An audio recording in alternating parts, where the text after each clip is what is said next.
जय हिंद प्यारे साथियों, बहुत बहुत स्वागत करता हूं आप लोगों का अपने चैनल वैकेंसी पॉइंट पर। दोस्तों, उन सभी अभ्यर्थियों को सबसे पहले तो हैप्पी न्यू ईयर, जो कि मेरे चैनल पे जुड़े हुए हैं और जो कि अब जुड़ेंगे। उन सभी को नए साल की बहुत सारी शुभकामनाएं और उम्मीद करता हूं कि वो उनका ये 2023 वाला जो साल है वो उनके लिए कामयाबी का एक सुनहरा साल साबित हो। और इसी तरह मैं आप लोगों को डेली सुबह 9 बजे की ये क्लास होगी, मतलब जो डेली सुबह 9 बजे वाली क्लास होती है मैथ की, उसमें मैं आपको आज मैथ फिर से पढ़ाने आ गया हूँ। तो इस क्लास को आप डेली अटेंड करा करें, क्योंकि यही वो क्वेश्चन होंगे जो कि आपको एसएससी जीडी, साथ साथ आपको यूपी पुलिस और यूपी ट्रिपल एससी की आने वाली भर्तियां जो कि अभी फ़िलहाल चल रही है, जूनियर असिस्टेंट वाली भर्ती, पेट की भर्ती और आपकी लेखपाल की भर्ती, इन सभी के लिए ये क्वेश्चन बहुत ज़्यादा महत्वपूर्ण है और उन्हीं के सिलेबस से जो क्वेश्चन बहुत ज़्यादा इंपॉर्टेंट हैं उसको मैं आप लोगों के सामने लेकर आया हूँ। आइए पहला क्वेश्चन शुरू करते हैं।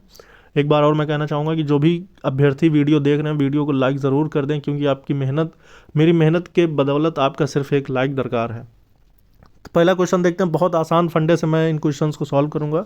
आप लोग ये चीज़ें देखकर बिल्कुल वो रह जाएंगे कि आखिर ऐसे भी सॉल्व हो सकते हैं क्या।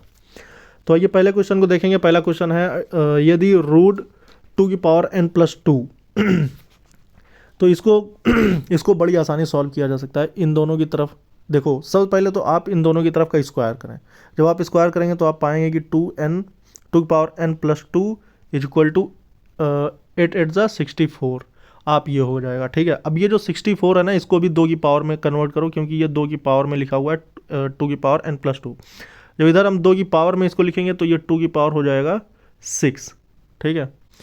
64 जो है वो, तो 2n+2 इक्वल टू 2 की पावर 6 ये हो जाएगा। अब ये जब दोनों के आधार सेम है तो इनकी घात को हम तुलनात्मक रूप से लिखेंगे। कैसे लिखेंगे? इस तरह से। अब इनके जो आधार 2 थे इनको हटा देंगे, n+2 इक्वल टू 6 हो जाएगा और n की वैल्यू हमें पता चल जाएगी 4, ठीक है गाइज। तो पहले का ऑप्शन जो हो जाएगा वो सी बिल्कुल सही हो जाएगा। अब उसके बाद दूसरे वाले को देखते हैं। दूसरा वाला, अब अगर आप देखें तो इसमें ये वैसे तो बीजगणित के क्वेश्चंस हैं, अलजेब्रा के। अब आप इसमें अगर देखेंगे तो इसमें आपको जो नीचे वाली वैल्यू, सॉरी जो ऊपर वाली वैल्यू है, ठीक है, और √3 + x प्लस √3 - x, इससे हमें मतलब इस वाली वैल्यू से हमको दोनों में मल्टीप्लाई करना होगा इस वैल्यू से। जब इस वैल्यू से हम दोनों में मल्टीप्लाई कर देंगे तो हमें मिल जाएगा, मतलब कि पूरा कंप्लीट जब मल्टीप्लाई करेंगे तब, क्योंकि अब इतना तो आपको करना ही पड़ेगा। अगर आप थोड़ा बहुत अपनी कोशिश करेंगे तो आप बेहतर कर पाएंगे। तो जो फाइनली इसका जो वैल्यू निकल के आएगी वो आएगी 3 + x, फिर उसके बाद 3 - x, फिर +2 √3 + x, फिर √3 - x upon 3 + x minus 3 - x, इतनी वैल्यू हमें मिलेगी। अब जब हमें इतनी वैल्यू प्राप्त हो जाएगी तो इसको हम सॉल्व करेंगे। जब इसको भी सॉल्व करेंगे तो हमें मिल जाएगा, तो हमें क्या मिलने वाला है, फिर हमें मिल जाएगा 6 + 2 √3 + x और 3 - x अपॉन 2x। अब उसके बाद अब इसको भी सॉल्व करेंगे। जब इसको सॉल्व करेंगे मतलब कि अब इसमें से हम 2 कॉमन ले लेंगे, ठीक है। जब 2 कॉमन लेंगे तो यहाँ से देखो, यहाँ से 2 कॉमन लेने पर इस 6 की जगह पे 3 बच जाएगा और ये 2 1 हो जाएगा, ठीक है। और यहाँ पर सिर्फ x बचेगा। अब उसके बाद इसको जब पूरा हम सॉल्व कर लेंगे तो ये x जो है, क्योंकि इसके इक्वल टू में 2 लिखा हुआ है, आप यहाँ देखिए 2 लिखा है ना, तो ये x जो है ये इसके साथ जुड़ जाएगा और उसके बाद क्या वैल्यू आ जाएगी, फिर ये सिर्फ सिंपल सा एक मतलब ये हो जाएगा 2 3 + √9 - x square equal to 2 × 2x, ठीक। अब उसके बाद इसको भी सॉल्व करेंगे। जब पूरा हम फाइनली सॉल्व करेंगे तो हमें एक वैल्यू प्राप्त होगी, वो होगी √9 - x square equal to 2x - 3, ठीक है। अब हमें x की वैल्यू पता करनी है, ठीक है। जब हमें x की वैल्यू पता करनी है तो अब हमें क्या करना पड़ेगा, अब हम दोनों की तरफ स्क्वायर कर देंगे, ठीक है। दोनों तरफ स्क्वायर करने पर ये इसका अंडर रूट ख़त्म हो जाएगा और ये हो जाएगा 2x - 3 का अगर स्क्वायर करेंगे तो 4x स्क्वायर + 9 माइनस 2 3 = 6 दूनी 12x, ठीक। ये हमें प्राप्त हो जाएगा। अब उसके बाद ये जो एक्स स्क्वायर है और ये 4x² है, क्योंकि ये इक्वल टू के इधर है, ये माइनस ये प्लस, तो एक दूसरे की तरफ जब ये जाएंगे तो ये हो जाएंगे -5x², और उसके बाद उधर हो जाएगा -12x। तो माइनस से माइनस ख़त्म और एक एक्स से एक एक्स ख़त्म, तो टोटल हो जाएगा x इक्वल टू 12/5। ठीक, तो 12/5 किस ऑप्शन में आ रहा है? तो सी ऑप्शन में आ रहा है, तो ये आपका सही हो जाएगा ऑप्शन नंबर सी। तो एक्स की जो वैल्यू आएगी वो 12/5 आ जाएगी। अब इसके आगे बढ़ेंगे। अब इसमें आप देखिए बिल्कुल सिंपल सा क्वेश्चन है, इसका सिर्फ आपको लासा निकालना है 26, 36 और 40 का। 26, 36 और 40 का जो लासा होता है वो 360 होता है, मतलब कि वो छोटी छोटी वैल्यू जो इन तीनों से कट जाए। ठीक है, अब उसके बाद इसकी कौन कौन सी और वैल्यू कटेगी? तो अब 360 का जो मल्टीप्लाई कर दिए 2 से, मतलब 720, ये भी तीनों से कट जाएगा, फिर उसके बाद 3 से मल्टीप्लाई करें तो ये जितनी संख्या आएंगी वो सारी तीनों एक साथ कट जाएंगी, लेकिन ये सबसे छोटी लघुत्तम वैल्यू है। ठीक है, अब उसके बाद ये आप देखिए, इसको अगर आप देखते हैं ना तो इसमें आपको एक थोड़ा सा एक मेथड और अप्लाई करना होगा। वो ये है कि इसमें आपको इसके ऑप्शन देखिए, पहले इसके ऑप्शन कैसे दिए हैं। अच्छा, कभी कभी ना चीज़ें जिस तरह ऑप्शन दी होती है ना उस तरह हमें सॉल्व करने की ज़रूरत पड़ती है। अरे ये क्या हो गया भाई?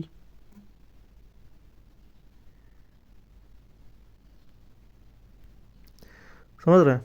तो ये जिस तरह से ऑप्शन दिया होता है तो हमें इस तरह सॉल्व करना होता है।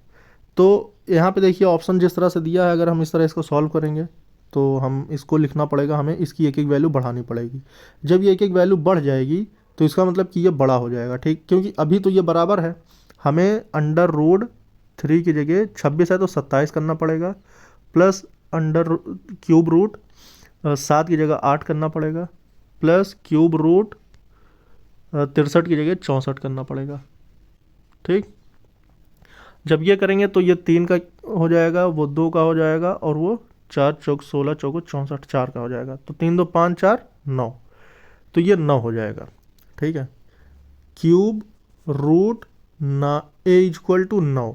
अब हमें ये क्यूब रूट हटाने के लिए इधर भी क्यूब करना पड़ेगा, इधर भी क्यूब करना पड़ेगा, तो ये ए इक्वल टू आ जाएगा 729, मगर ये इक्वल नहीं आएगा क्योंकि 729 ए से अब बड़ा हो जाएगा। ठीक है, तो इस तरह की वैल्यू आ जाएगी। इसका मतलब ये हो जाएगा कि आई थिंक 109 का,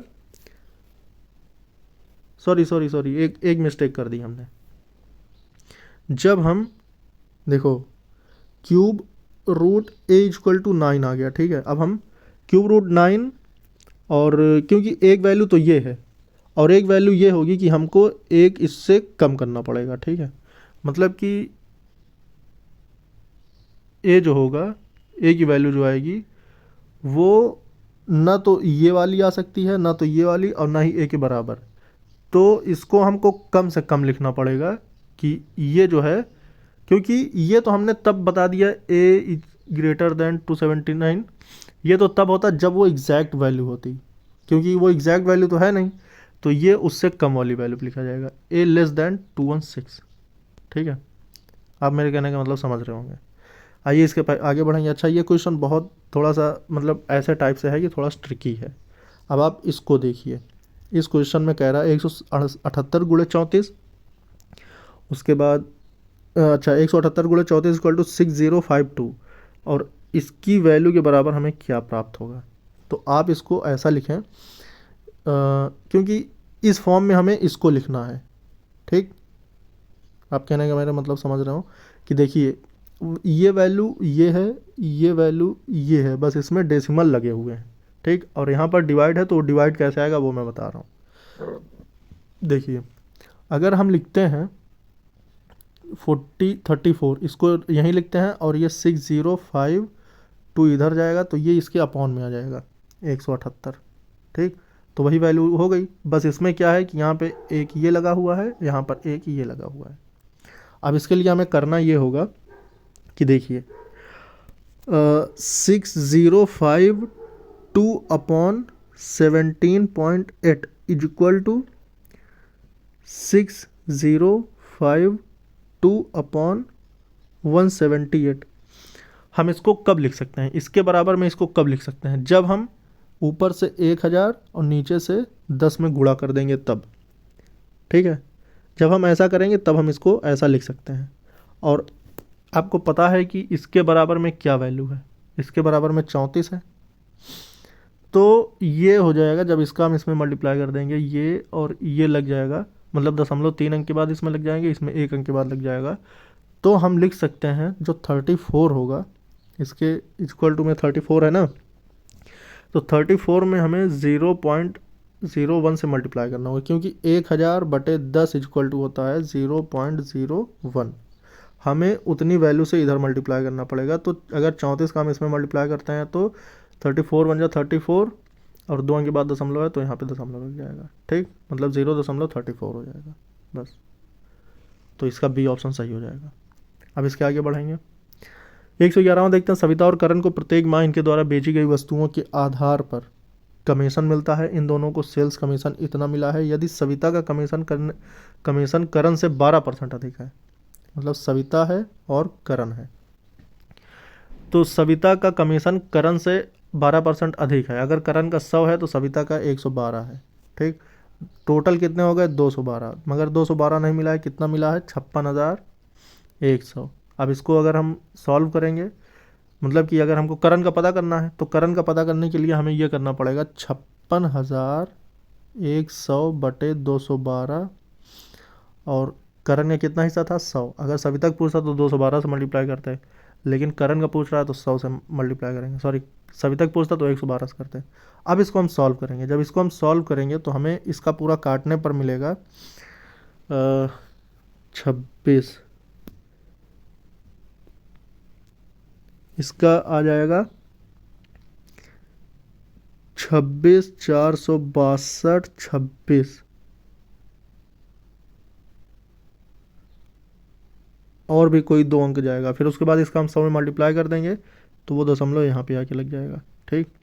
ये वैल्यू और आगे तक जाती, मतलब 2.64.6226 आता।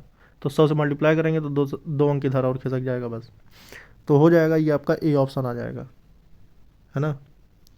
जो पहला ऑप्शन होगा ये आपका सही हो जाएगा। बाकी जो मेथड है वो आप समझिए, कैलकुलेशन तो आप खुद कर लीजिएगा कि करण है, करण का 100% मानेंगे, और सविता क्योंकि 12% अधिक उसका कमीशन है तो 112 हो जाएगा। कुल 212 आ रहा, लेकिन 212 नहीं, उनका कमीशन अमाउंट इतना है। उसके बाद हमें करण का पता करना है तो इतने में उसका डिवाइड करके गुणे 100 कर देंगे, जो कि करण का वैल्यू पता चल जाएगा। ऐसे ही करके सॉल्व कर लेंगे। अब उसके बाद इसके आगे बढ़ेंगे, देखेंगे ये वाला क्वेश्चन भी वैसे ही कुछ है। एक व्यक्ति ने अपनी घड़ी 5% हानि पर बेच दी। अगर वो इतने रुपए में अधिक में बेचता तो उसे 10% का लाभ होता। तो देखो 5% की हानि पर जब उससे हानि हो गई, मतलब कि अगर 100 की वस्तु थी उसे 95 में बेच दिया, लेकिन अगर वो इतने में अधिक में बेचता तो उसे 10% का लाभ भी हो जाता। तो इतने पे जब उसने इतना अमाउंट ऐड करके बेचा तो उसे 10% का लाभ हो रहा है, यानी 15% का टोटल फर्क, मतलब 5% की हानि थी और 10% का लाभ, टोटल 15% बराबर कितना दिया हुआ है 56.25, ठीक है। 15% बराबर 56.25। हमें 100% की वैल्यू पता करनी है तो इसको 15 से डिवाइड करके 100 से गुणा करना पड़ेगा। अब उसके बाद क्या वैल्यू आएगी, तो 5625 में 100 से गुणा कर दोगे तो 5625 हो जाएगा। अब उसके बाद इसे 15 से डिवाइड कर दो, तो 15 से डिवाइड करने पर यहाँ पर 375 आ जाएगा, ठीक है। आप इसको डिवाइड कर लीजिएगा तो आपको सी ऑप्शन मिल जाएगा बिल्कुल आसानी से। फिर उसके बाद 113 पे चलते हैं। यहाँ पे देखेंगे ये भी बहुत अच्छा सा क्वेश्चन है। ए और बी स्थानों के बीच की दूरी 999 किलोमीटर है, ठीक है। एक एक्सप्रेस गाड़ी ए स्थान से प्रातः 6 बजे निकलती है, जो कि इस स्पीड से चलती है, ठीक। ये स्पीड है उसकी 55.5 किलोमीटर प्रति घंटा की तरफ से। वो गाड़ी रास्ते में एक स्थान पर इतने घंटे के लिए रुकती है, सिर्फ एक स्थान पर रुकती है इतने समय के लिए। बी किस समय तक पहुंचेगी। अब आप क्या करेंगे, आपको इसमें सबसे पहले करना होगा, इसमें speed equal to distance upon time वाला फॉर्मूला लगाना पड़ेगा। स्पीड कितनी दी हुई है, स्पीड है आपकी 55.5, ठीक, चलो कर देंगे 55.5। अब उसके बाद इक्वल टू डिस्टेंस कितना है 999, आपको टाइम निकालना है, तो ये हो जाएगा 999/5 एक जीरो ऊपर बढ़ाओ, दशमलव हट जाएगा। अब उसके बाद इसे 5 से काटो, 111, 5 एकम 5, 5 9 45, 5 9 45, 5 8 40, ठीक है। अब उसके बाद अब इसको 111 को 1100 इसमें काटो। जब 111 से काटेंगे तो कितना आएगा 1998 डिवाइडेड बाई 111, एक बार जाएगा इतना आया 8 8, बस फिर 8 उतारेंगे, फिर 8 बार जाएगा तो ये 8 8 8 पूरा ख़त्म, टोटल आ गया 18। ठीक है, 18 घंटे तो ये हो गए। अब उसके बाद 1 घंटा 20 मिनट के लिए रुक रहा है तो 1 घंटा 20 मिनट और इसमें ऐड होगा तो टोटल हो गया 19 और 20 मिनट। तो 19 और 20 मिनट में 6 बजे में जब जोड़ेंगे वो भी सुबह के टाइम, तो 12 घंटा शाम को 6 बज गया, उसके बाद 7 रात में 1 बज गया, फिर उसके बाद 20, 1:20, मतलब ए ऑप्शन सही हो जाएगा। ठीक है, अब इसके बाद इसके आगे बढ़ेंगे। अब ये देखिए, किसी धन का 3 वर्ष में इतना हो जाता है चक्रवृद्धि ब्याज, उसी धन का उसी दर से इस समय के लिए साधारण ब्याज क्या होगा।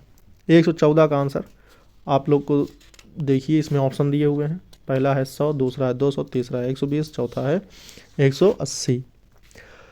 अब इसको हमें सॉल्व करने के लिए आपको पता है कि जब हमें चक्रवृद्धि ब्याज दिया हो, दर दिया हो, समय दिया हो, तो हमें मिश्रधन न निकाल कर हमें अगर पी निकालना है तो हमें क्या फॉर्मूला लगाना पड़ेगा। तो सी आई इक्वल टू होता है P 1 प्लस R अपॉन 100 की पावर n माइनस 1, ये फॉर्मूला आपको लगाना है। ठीक, अब इसमें आप सब कुछ रख दीजिए। सी आई दिया हुआ है 126.10 इक्वल टू हमें पी निकालना है 1 प्लस 5/100 3 और माइनस 1। अब इसे आप पूरा सॉल्व करेंगे तो लास्ट में आपको प्राप्त हो जाएगा 800, मतलब पी की वैल्यू जो आ जाएगी वो पी इक्वल टू 800 आ गया। अब हमें पता है कि हमें निकालना है simple interest. Simple interest equal to PRT/100 होता है। पी दिया हुआ है आपका 800 पता चल गया, आर दिया हुआ है 5 दिया हुआ है और समय दिया हुआ है 3/100। इसको काट पीट कर दो, 8 पंजे 40 त्रिक 120, 40 नहीं 120 होता, तो इसका जो सिंपल इंटरेस्ट निकल के आ जाएगा वो 120 आ जाएगा। अब आप देखिए 18 लड़के कार्य को 24 दिन में कर सकते हैं, तो वही कार्य 27 लड़के, तो M1D1 equal to M2D2, formula बिल्कुल सिंपल है। M1 की जगह 18 गुणे 24 बराबर 27 गुणे x। अब इसको काट पीट कर लो, इधर 27 है तो 3 से काटो, 3 9 27, 3 6 18, फिर उसके बाद 3 से काटो, 3 3 9, 3 8 24, फिर 3 से काटो, 3 दूनी 8 दूनी 16, तो ये 16 हो जाएगा, मतलब ए ऑप्शन सही हो जाएगा। 16 दिन में 27 लड़के 16 दिन में उस काम को पूरा कर देंगे। फिर उसके बाद 8 घंटे प्रतिदिन कार्य करते हुए अनु एक पुस्तक की प्रति 18 दिनों में तैयार कर सकती है। यदि वही कार्य 12 दिनों में पूरा करना हो तो अनु को प्रतिदिन कितने घंटे काम करने होंगे। ये भी वही तरह है। अब इसमें उसमें दिन दिया था, इसमें घंटे दे दिए, तो इसको भी x1 y1 equal to x2 y2 के फॉर्म पे रखिए, इसको भी सॉल्व कर लीजिए। 8 गुणे 18 बराबर 12 गुणे x, तो काटिए इसको 4 से, 4 3 12, 4 दूनी 8, 3 से काटिए 3 6 दूनी 12 घंटे, तो जो इसमें समय निकलेगा वो 12 घंटे निकल के आ जाएगा। फिर उसके बाद 117वां क्वेश्चन देखो, ये बहुत इंपॉर्टेंट क्वेश्चन है दोस्तों, इसको आपको मैं आज होमवर्क दूंगा। एक खेल का मैदान आयताकार है, उस मैदान की भूमि को इस्तेमाल लायक बनाने के लिए 25 पैसे प्रति वर्ग मीटर की दर से 1000 रुपये खर्च किया गया। दोस्तों आप यहाँ पे देखिए 25 पैसे दिया हुआ है, तो इसको 1/4 करिए, ठीक है, और 1000 से डिवाइड कर दीजिए, तो ये आपको 4000 वर्ग मीटर इसका क्षेत्रफल पता चल गया। अब आपको इसमें ये बताना है कि उस मैदान की चौड़ाई 50 मीटर है। यदि उस मैदान की लंबाई 20 मीटर बढ़ा दी जाए तो प्रति वर्ग मीटर की उसी दर पर कुल कितने रुपए खर्च होंगे। मैंने आपको बता दिया है कि उसका कुल क्षेत्रफल आपका पता चल गया है 4000 वर्ग मीटर, और आपको पता है कि लंबाई गुणे चौड़ाई इसका क्षेत्रफल होता है। चौड़ाई आपको पता है, उसकी लंबाई में 20 मीटर की बढ़ोतरी कर दी गई है, टोटल 4000 क्षेत्रफल है।